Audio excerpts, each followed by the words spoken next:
D Nobili civil service academy में एक बार फिर से आपका स्वागत है। जैसा कि आप जानते हैं कि इस साल बहुत सारी वैकेंसी आने वाली है। कल बजट में भी आपने देखा होगा कि 10 लाख नौकरियों का ऑफर आया है बिहार में। तो बिहटा क्षेत्र में इन्हीं सब कॉम्पिटिटिव एग्ज़ाम की तैयारी कराने के उद्देश्य से हमारा ये संस्था चल रहा है। खास करके 69वीं बीपीएससी, बिहार दरोगा, एसआई और विभिन्न प्रकार के जो भी एग्ज़ाम्स होने वाले हैं उन्हीं को देख करके ये वीडियो तैयार किया जा रहा है। तो हमारे क्लास में ऑनलाइन और ऑफलाइन इकोनॉमी के क्लास अभी चल रहा है और धीरे धीरे सभी सब्जेक्ट को चलाया जाएगा। तो वही इकोनॉमी की क्लास को पिछले 5 से 6 क्लास में चलाया गया था, आज उसका उसी का आगे है।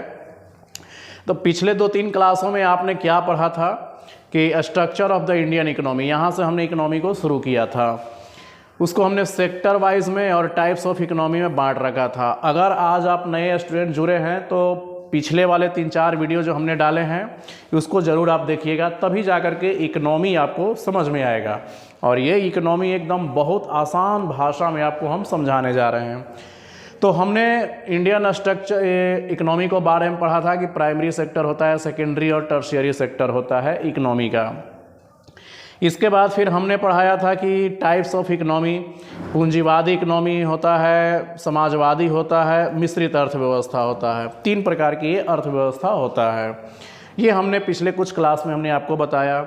इसके बाद इकोनॉमिक ग्रोथ क्या होता है, इकोनॉमिक डेवलपमेंट क्या होता है, ये हमने फिर आपको बताया है। तो इस तरह से हमने बहुत सारे चीज़ों के बारे में बताया और बहुत अच्छे ढंग से बताया। इसके बाद हमारा तीसरा जो चैप्टर शुरू हुआ, नेशनल फाइनेंशियल इंस्टीट्यूशंस, भारत में वित्तीय संस्थान कौन कौन से हैं। मुख्य रूप से हमारे देश में 2 वित्तीय संस्थान हैं। पहला है इंडियन मनी मार्केट, भारतीय मुद्रा बाजार, और दूसरा होता है इंडियन कैपिटल मार्केट, भारतीय पूंजी बाजार। तो पहला है इंडियन मनी मार्केट, जिसमें हम इसको बैंकिंग सिस्टम कहेंगे। सारा बैंकिंग सिस्टम जितना भी लेन देन होता है, जिसका रेगुलेटरी बॉडी जो है आरबीआई है। भारतीय पूंजी बाजार जो है इंडियन कैपिटल मार्केट, इसमें आता है शेयर मार्केट और इसका रेगुलेटरी बॉडी है सेबी है। तो ये 2 मुद्रा बाजार है और एक पूंजी बाजार। इन्हीं सब को लेकर के हम इंडियन फाइनेंशियल इंस्टीट्यूशंस के बारे में पढ़ रहे थे। तो यहाँ तक हम कंटिन्यू कर चुके थे और बैंकिंग सिस्टम को हम शुरू कर चुके हैं। तो बैंकिंग सिस्टम में ही क्या पढ़ना है आपको आगे, यही अब हम पढ़ाने जा रहे हैं। तो बहुत ध्यान से इसको नोट्स बनाते हुए आपको चलना है और फिर देखिएगा कि आपको ये इकोनॉमी कितना आसान लगता है। बहुत आसान ये इकोनॉमी आपको लगेगा। तो देखिए, हमारे देश में development of Indian banking system, हमारे देश में बैंकों का डेवलपमेंट कैसे हुआ है उसका एक हमने डायग्राम बना रखा है और कैसे स्टेप बाय स्टेप हमारे देश में बैंकों का विकास हुआ है। तो पहला हमारे देश में जो बैंकों का विकास हुआ है कैसे हुआ है, 3 चरणों में हमारे देश में बैंकों का विकास हुआ है। पहला चरण है सिर्फ अंग्रेजों द्वारा। जब हमारे देश में अंग्रेज आए उस समय बैंकों का विकास वही लेकर के आए, तो हम भारतीय लोग उसमें बस केवल काम करना जानते थे। तो भारतीय लोग बस उसमें काम करते थे। दूसरा है अंग्रेज और भारतीय दोनों मिल करके फिर बैंक चलाने लगे।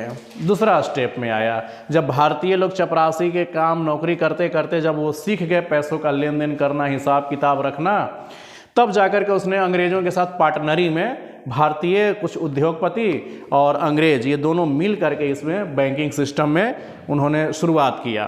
तो ये दूसरा चरण आता है। तीसरा चरण ऐसा आता है कि पूर्णतः भारतीयों के द्वारा बैंक को स्थापित किया जाता है। तो 3 चरणों में हमारे देश में development of Indian banking system, 3 चरणों में हमारे देश में बैंकों का डेवलपमेंट होता है। पहला चरण था सिर्फ अंग्रेजों के द्वारा। तो आइए हम देखते हैं वह कौन सा चरण है, कौन कौन से बैंक स्थापित किया गया। पहला देखिए, पहला सबसे भारत का पहला बैंक है जनरल बैंक ऑफ इंडिया। अंग्रेजों द्वारा भारत में खोला गया पहला बैंक है ये जनरल बैंक ऑफ इंडिया। लेकिन ये सक्सेस नहीं कर पाया क्योंकि भारतीय लोगों को उतना लेन देन करने की आदत नहीं थी। हालांकि अंग्रेज़ों ने तो ये बैंक खोला था सिर्फ अपने लिए। जब अंग्रेज़ हमारे देश में आए तो उन लोगों को पैसा रखने की बड़ा दिक्कत होने लगा। तो पहले हमारे भारतीय सेठ साहूकार होते थे, वही बैंकर का काम करते थे, लेकिन अंग्रेज़ों को उन पर भरोसा नहीं होता था। तब जाकर के अंग्रेज़ों ने अपने लिए बैंक बनाया, लेकिन वो असफल हो गया। दूसरा उन्होंने बैंक ऑफ हिंदुस्तान खोला, जो ये सक्सेस हो गया। इसी को देखा देखी अंग्रेज़ों ने सोचा कि उस समय अंग्रेज़ों के भारत में 3 प्रेसिडेंसियां होता था, बम्बई, मद्रास और कलकत्ता। तो उन्होंने ये सोचा कि तीनों प्रेसिडेंसी में एक एक बैंक होना चाहिए। तब जाकर के अंग्रेज़ों ने हमारे देश में 3 टाइप से उन्होंने बैंक खोला। 3 प्रेसिडेंसियों में उन्होंने बैंक खोला। पहला जो उन्होंने प्रेसिडेंसी में जो बैंक खोला वो कहलाया बैंक ऑफ बंगाल, 1800 में खोला गया। दूसरा बैंक ऑफ बॉम्बे 1840 और बैंक ऑफ मद्रास 1843। तो 3 प्रेसिडेंसियों में 3 बैंक को खोला गया।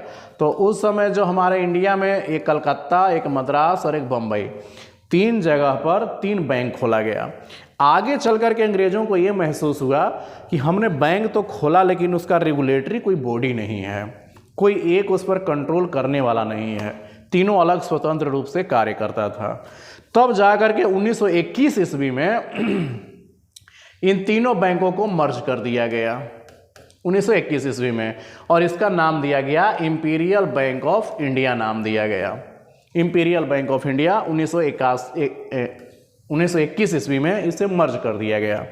जब हमारा देश आज़ाद हुआ तो गोरेवाला समिति के सिफारिश पर इसने सिफारिश किया सरकार को और कहा कि ये इंपीरियल जो है ये नाम सही नहीं लग रहा है, अंग्रेज़ों का नाम लग रहा है, तो क्यों ना इसका नाम कुछ और बदल दिया जाए। तब जाकर के आज़ादी के बाद भारत सरकार ने इसका नाम बदल करके 1 जुलाई 1955 को स्टेट बैंक ऑफ इंडिया कर दिया, जो वर्तमान में भारत का सबसे बड़ा बैंक है। तो एसबीआई की ये कहानी है कि एसबीआई पहले 3 बैंकों में बटा था, फिर इंपीरियल बैंक ऑफ इंडिया बना, फिर इसका नाम चेंज कर दिया गया। तो ऐसे हमारे देश में पहले चरण में ये बैंकों का ये विकास होता है। दूसरे चरण में हमारे यहाँ अंग्रेज और भारतीयों द्वारा, ये दूसरा चरण है बैंकों का विकास का क्रम है। ये दूसरा क्रम में हम देखते हैं क्या, अंग्रेज और भारतीय। तो पहला इलाहाबाद बैंक, ऐसा बैंक खोला गया पहली बार 1865 ईस्वी में, जिसका हेडक्वार्टर कोलकाता था। कैपिटल जो पूंजी लगाया था वो इंडियन ने लगाया था पहली बार बैंकों में, और मैनेजमेंट का जो कार्य था वो अंग्रेज करता था। तो भारतीय हिस्सेदारी वाला पहला बैंक ये बना इलाहाबाद बैंक, जो अब मर्ज कर दिया गया है इंडियन बैंक में। तो अंग्रेज और भारतीयों के द्वारा ये पहला बैंक खोला गया इलाहाबाद, जिसमें कैपिटल भारतीयों का लगा था। दूसरा ऐसा बैंक खोला गया अवध कॉमर्शियल बैंक, 1881 ईस्वी में। हेडक्वार्टर कोलकाता ही रखा गया क्योंकि उस समय भारत की राजधानी कोलकाता में थी।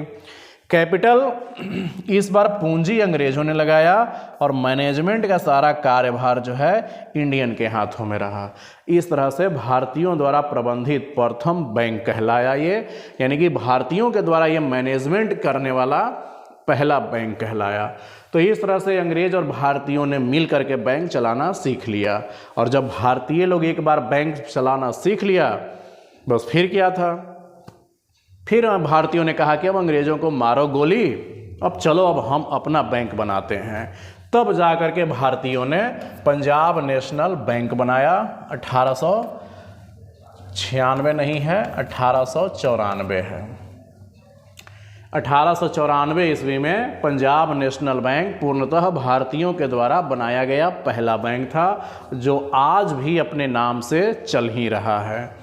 तो इसमें कैपिटल भी लगाया इंडियन, मैनेजमेंट भी किया इंडियन। इसका हेडक्वार्टर पटियाला में शुद्ध रूप से भारतीयों का पहला बैंक है, सबसे पुराना बैंक जो आज भी अपने वही नाम से जाना जाता है।